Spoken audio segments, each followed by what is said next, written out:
నా ఆదిలాబాదులో 90% కోటా చెనాక అనే ప్రాజెక్టుకు 90% నిధులు 15,1600 కోట్లు ఖర్చు పెట్టి అది చివరి దశలో ఉన్నది.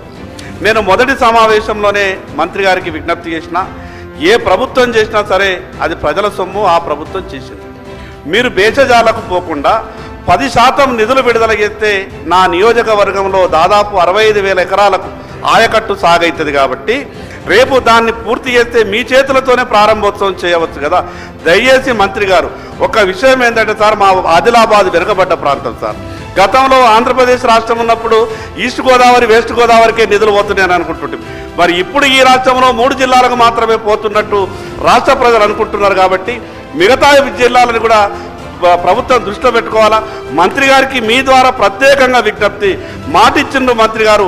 మిగతా సభ్యులకు మంత్రి దగ్గరికి ఎప్పుడైనా పోయి చెప్పుకునే అవకాశం ఉంటుంది, మాకు మాత్రం మీ ద్వారా చెప్పేటటువంటి అవకాశం మాత్రమే ఉంటుంది. కాబట్టి దయచేసి మంత్రి గారు స్పష్టంగా ఈ విషయం మీద మీ ద్వారా సమాధానం చెప్పాల్సిందిగా విజ్ఞప్తి చేస్తున్నాను. Thank you sir.